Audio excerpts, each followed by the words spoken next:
Bonjour, bienvenue dans une nouvelle vidéo pour le site être-humain.net. Le thème cette fois, ça va être tout ce qui entoure, tout ce qui concerne la fameuse phrase « je ne sais pas quoi faire ».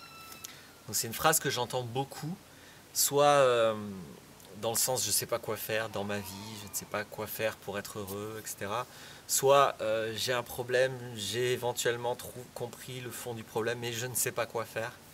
Donc le je ne sais pas quoi faire, cette fameuse pensée, je voulais y revenir parce que c'est une escroquerie intellectuelle. Je ne sais pas quoi faire, nous allons mettre beaucoup de conscience là-dessus, ça n'existe pas dans l'expérience humaine, ça ne veut rien dire. C'est simplement une rationalisation, c'est-à-dire une rationalisation, ça veut dire que j'utilise mon mental pour voiler quelque chose de mon expérience intérieure. Et donc ça, c'est une rationalisation, alors qui permet certes de ne rien faire, ça c'est sûr, mais qui permet justement de manquer de beaucoup de précision avec ce que je vis vraiment, et de ne pas faire face à ce que je vis vraiment. Et au lieu d'assumer ce que je vis vraiment, je vais dire je ne sais pas quoi faire, ce qui a l'air d'être de mettre un terme à tout changement, à toute mobilité, à toute action. Ça a l'air d'être une très bonne raison de ne pas faire des choses puisque je ne sais pas quoi faire. Alors pourquoi c'est une escroquerie intellectuelle? Donc c'est vraiment typiquement de la résistance, c'est une des phrases typiques du système de résistance. Donc le système de résistance, c'est tout le système de peur qui vous empêche d'avancer parce que préférez le connu, même s'il est douloureux, à l'inconnu qui peut éventuellement inquiéter, faire peur, etc., paralyser. Donc c'est la phrase clé du système de résistance, c'est la phrase préférée de l'ego, je ne sais pas quoi faire. Pourquoi c'est une escroquerie intellectuelle? Il s'agit donc, il y a deux verbes là-dedans, savoir et faire. Faire, on comprend bien de quoi il s'agit, c'est simplement mobiliser avec son corps une action, que ce soit physique, même intellectuelle, si je parle, si je me positionne, si j'écris. Voilà, si je construis une maison, je construis un vélo, je fais mon jardin, je construis une entreprise, je fais des demandes pour être embauché dans une entreprise. Faire, c'est ça. Savoir, c'est l'expérience de vivre une compétence. D'accord ? Bien sûr qu'il peut y avoir la captation intellectuelle. Je vais prendre un exemple très simple que j'aime bien prendre. Imaginons qu'il s'agit de savoir se déplacer en vélo. Vous comprenez bien que je peux lire, imaginons donc que je ne sais pas me déplacer en vélo. Je peux lire tous les bouquins que je veux, je peux faire tous les stages que je veux, je peux faire tout ce que je veux pour comprendre, pour savoir dans le sens intellectuel comment faire du vélo. Bah, je vais quand même me casser la gueule là, dès que je vais monter dessus. C'est-à-dire savoir me déplacer en vélo implique de me mettre sur un vélo et d'accepter les phases d'apprentissage de cette compétence, qui implique pas seulement le ciboulot, mais qui implique aussi mes neurones, mon corps, mes muscles, du savoir-faire. Donc, savoir en tant qu'expérience réelle, pas en tant qu'abstraction rhétorique, savoir et faire, c'est pareil. C'est la même chose, il n'y a pas de différence. C'est Krishnamurti qui disait comprendre, c'est faire. Voilà, comprendre, savoir, la connaissance, tout ça, ça ne peut pas faire abstraction de l'action.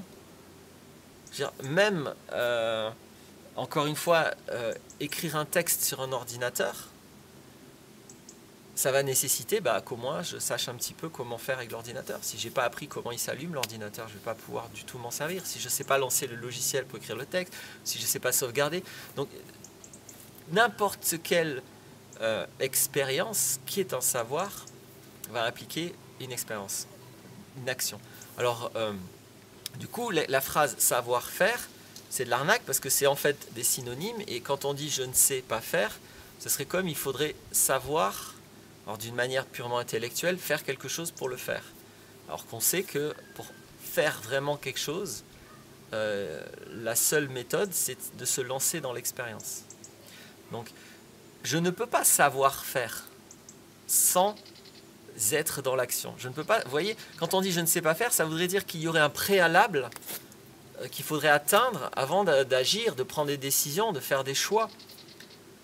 Ce préalable n'existe pas, n'a jamais existé, n'existera jamais. Donc toute personne qui à un moment donné accepte dans sa vie cette posture de oui mais je ne sais pas faire, je ne sais pas quoi faire, va surtout avoir une excuse royale pour ne jamais avancer, pour jamais prendre ses responsabilités, pour jamais faire des choix, pour jamais décider. Et tout ça à partir d'une seule arnaque rhétorique. Est-ce que j'ai réussi à être clair sur le fait que savoir faire n'a pas de sens? J'espère que oui. C'est un des objectifs de cette vidéo. Est-ce qu'il y a quelque chose d'autre qui me vient sur la question?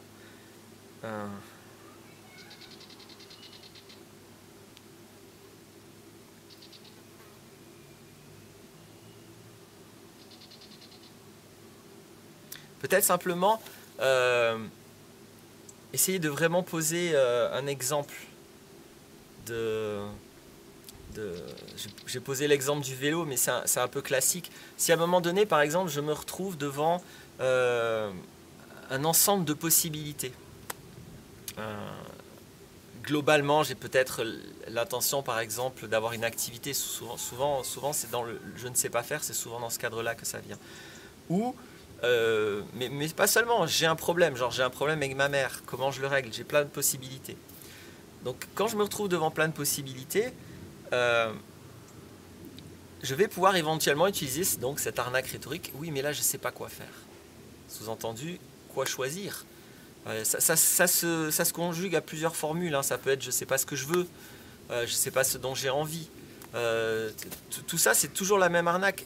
Savoir de toute façon n'implique pas, encore une fois, le préalable. Et l'envie, ça n'est clair qu'en faisant la chose. Si je fais de la balançoire, je ne peux pas savoir à l'avance si j'ai envie ou pas. Il ne faut pas confondre l'envie et la volonté. Je peux formuler la volonté de faire de la balançoire. Une fois que je suis sur la balançoire, je vois si ça me plaît ou pas, si ça me donne envie ou pas. Donc c'est en faisant que vraiment je vis mon envie. Donc si je cherche à savoir de quoi j'ai envie sans faire les choses, j'avancerai jamais. Donc je reviens à mes exemples où j'ai plusieurs choix. La réalité, quand je dis je ne sais pas quoi faire, c'est donc qu'est-ce que je me cache en formulant les choses comme ça? Mais c'est que j'ai peur de l'échec. La vérité que je suis en train de vivre, c'est ça, j'ai peur d'échouer. Il y a plusieurs possibilités. Si jamais j'avance sur ce chemin, et si c'est pas le bon, c'est ça que je veux dire en fait au fond quand je dis je ne sais pas quoi faire. C'est pas vrai que je ne sais pas quoi faire, au contraire, j'ai l'embarras du choix. Mais surtout, j'ai la trouille, et j'ai le droit, mais j'ai la trouille de l'échec. Donc ce que je suis en train de vivre, c'est pas une faillite à savoir quoi faire, ce qui ne veut rien dire. C'est pas une incapacité de choisir, une incapacité de décider. C'est pas une incapacité d'être aussi. Des fois on me dit ça, je sais pas qui je suis, j'arrive pas, je sais pas vraiment qui je suis, je veux me trouver. Je vais y revenir après. Non, c'est pas ça le vrai enjeu. Tout ça, c'est des feintes du mental. Le vrai enjeu, c'est juste que j'ai peur, j'ai une émotion. Il y aura plein de vidéos sur les émotions, allez les voir. J'ai une émotion, j'ai peur de l'échec. On m'a appris la peur de l'échec. Donc ce qu'il s'agit de faire pour moi, c'est pas d'apprendre à choisir, c'est pas de trouver quoi faire, c'est de sortir de la peur de l'échec. Sortir de cette idée folle qu'il faudrait que je sois tellement prêt, que je sache tellement les choses avant, qu'enfin je puisse choisir parce que là, maintenant, je sais qu'il ne va rien m'arriver. Non, quand on choisit d'avancer, il va arriver des choses. Et si je choisis de ne pas avancer, il va aussi arriver des choses. Vous ne pouvez pas ne pas choisir. C'est à ça que je voulais en venir, justement, pour finir. Quand je dis que je ne sais pas choisir, ou que je dis que je ne sais pas, ou que je dis que je ne sais pas qui je suis, ces formulations, encore une fois, c'est manquer à la conscience que je ne peux pas ne pas être, je ne peux pas ne pas choisir, je ne peux pas ne pas décider. Par exemple, si je suis là dans ma chambre, que je ne bouge pas et que je dis oh, je ne sais pas quoi faire, mais voilà qui je suis. Je suis la personne qui reste dans mon lit, qui dit je ne sais pas quoi faire. Mais j'ai fait un choix. J'ai choisi de rester dans mon lit et de me poser la question je ne sais pas quoi faire. C'est un choix inconscient. C'est peut-être pas un choix fructueux, peut-être pas un choix gratifiant, mais c'est ce que je suis en train d'être, ce que je suis en train de choisir, ce que j'ai décidé. C'est ce que je veux. Je veux faire ça, je suis en train de le faire. Donc toutes ces questions, c'est important de voir qu'elles ne peuvent pas se poser. Toute la question de qui suis-je, qu'est-ce que je veux, qu'est-ce que je choisis, qu'est-ce que je décide, il s'agit plutôt de regarder, mais qu'est-ce que je suis là maintenant en train de décider? Qui je suis moi? Je suis quelqu'un qui est en train de parler sur une chaise devant une caméra avec une intention de diffuser le contenu. Voilà qui je suis maintenant. Dans 10 minutes, je serai quelqu'un d'autre, je ferai quelque chose d'autre. Qu'est-ce que je choisis? Je choisis là ce que je suis en train de faire. Et parfois aussi on a l'impression qu'il est possible de ne rien faire. C'est pas possible de ne rien faire. C'est pas possible. Rester dans son lit, c'est faire quelque chose. Se cacher quelque part, c'est faire quelque chose. Se taire, c'est faire quelque chose. Ça a des conséquences. Ça a autant de conséquences de rester dans son lit que se lever de son lit. Ça a autant de conséquences de se taire que de l'ouvrir. Vous voyez que tout ça, ce sont des arnaques du mental qui fait comme si certaines choses seraient rien ou n'existeraient pas. Voilà. Donc non, regardez qui vous êtes, c'est-à-dire regardez ce que vous êtes en train de décider d'être maintenant au lieu de vous poser la question. La question n'a pas de sens. Regardez. Et si ce que vous êtes en train de décider d'être, si le choix que vous êtes en train de faire, si le savoir que vous êtes en train de manifester, c'est-à-dire savoir me poser des questions rhétoriques, tout ça, regardez si ça ne vous convient pas, alors trouvez la liberté, le courage, si nécessaire, de faire autre chose. Mais voyez surtout ce qui se passe effectivement à la place de cette rationalisation. Souvent, par rapport à la question de savoir faire, de savoir décider, choisir, très souvent, c'est la peur de l'échec. J'ai fait une vidéo sur ça, savoir échouer. Donc allez voir aussi. Souvent, c'est ça. Ça peut être autre chose, regardez.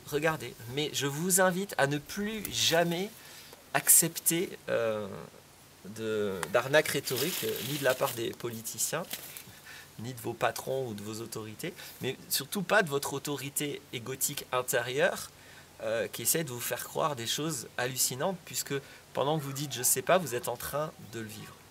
Voilà. J'espère là aussi que j'ai réussi. C'est très fin toutes ces notions parce qu'on a tellement l'habitude de vivre la phrase « je sais pas quoi faire » comme une évidence, comme une phrase qui a l'air de vouloir dire quelque chose, parce qu'elle nous met effectivement dans un certain vécu. Que c'est pas évident d'avoir le recul, vraiment le recul sur la phrase, faire comme si presque c'est une phrase étrangère, et la re-regarder tout en regardant tout le mouvement intérieur, tout le mouvement de mon expérience humaine qui va avec, pour bien regarder ce qui se passe. Et là, tout ce que je dis, vous allez le voir de façon aussi limpide que si vous regardez un aquarium avec des poissons dedans. C'est vraiment, vraiment très, très visible. Il s'agit juste de regarder. Savoir quoi faire, ça veut rien dire. C'est vraiment comme si je dis, tiens, je me brosserais bien le foie. Donc si j'ai cette idée en tête, a priori, vous essayez, formulez ça à vos amis, ils vont être morts de rire, ils vont bien voir que la phrase est ridicule. Mais dites-leur, je ne sais pas quoi faire, ils devraient être autant morts de rire, ils devraient autant voir le ridicule de la phrase. Et non, ça ne marche pas comme ça. Mais il n'y a pas plus de pertinence à dire je veux me brosser le foie que de dire je ne sais pas quoi faire. Ce sont deux phrases qui n'ont absolument aucun sens, qui n'expriment rien, qui cherchent juste à cacher un vécu. J'espère que ça servira à certaines personnes. J'espère que ça va vous permettre d'oser faire, parce que c'est la seule question, et d'oser faire plus librement, plutôt que de faire inconsciemment, tout en ayant l'impression qu'on ne fait rien, pendant qu'on fait beaucoup de choses. N'oubliez jamais, je vais finir sur ça, que c'est sûr qu'on peut avoir peur de se lancer dans certaines expériences, et on a rarement peur de continuer à faire les mêmes choses. Pourtant, souvent, c'est ça le pire. En tout cas, quand on ne va pas bien et qu'on cherche des questions, des solutions, le pire, c'est de continuer à faire ce qu'on est en train de faire. Et ça, on n'en a pas peur. Et si vous parlez de vos projets, les projets qui vous tiennent à cœur, les trucs vraiment qui vont vous faire vibrer, vous sentez que ça va vous libérer, vous parlez de ça à vos amis, on va vous expliquer plein de choses très dangereuses sur vos projets. Mais dites à vos amis, moi je veux continuer ma vie normale et continuer à souffrir. Là, il n'y a personne qui va vous expliquer à quel point